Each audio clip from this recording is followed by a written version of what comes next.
les projets de loi d'une certaine envergure doivent faire l'objet d'une évaluation sérieuse. Et cette évaluation, quand j'entends un député dire « vous nous avez promis de nous donner l'évaluation après », ça veut dire qu'il vote sans connaître les impacts.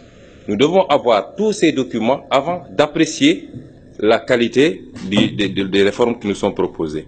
Il y a beaucoup de problèmes logistiques et je crois qu'il y a un travail qui devra suivre parce que le terme patente, vous allez le retrouver dans beaucoup d'autres articles du Code qui ne sont pas touchés, alors qu'aujourd'hui la patente n'existera plus à partir de ce moment, l'article 134 notamment, l'article 39 et beaucoup d'autres articles qui parlent de la patente alors qu'aujourd'hui nous sommes à une contribution économique locale. Ces considérations passées, je crois qu'il y a quelques problèmes. Le premier, c'est, vous avez touché à l'article 706. Il y a 2 ans, l'Assemblée nationale, comme à son habitude, a voté mécaniquement un article que vous lui aviez soumis pour vous donner une prérogative qui incombe exclusivement à l'Assemblée nationale, c'est-à-dire la fiscalité, son assiette, son recouvrement, tout relève de la loi, et vous autorisant à pouvoir vous-même annuler des impôts. Et je crois que les dégâts ont été extraordinaires, n'eût été les levées de bouclier du syndicat des impôts. En moins de 6 mois, on a eu 54 milliards d'annulation d'impôts. Aujourd'hui, cet article est légèrement amélioré parce qu'on dit que les impôts déjà collectés ne sont plus concernés.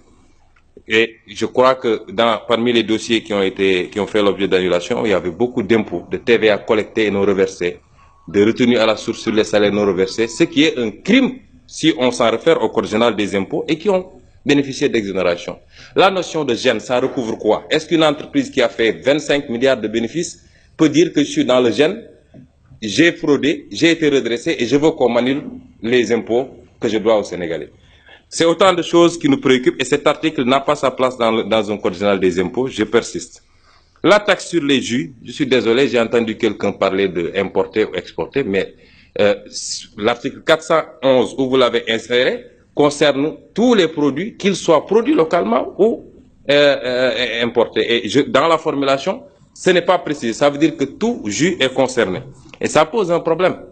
La contribution économique locale, qui veut toucher 2 objectifs contradictoires. D'une part, c'est imposé par les industriels, et ils ont raison. La patente n'est pas assise sur vraiment un effort de production, puisqu'il touche l'outillage de production, quel que soit le résultat. Nous sommes d'accord.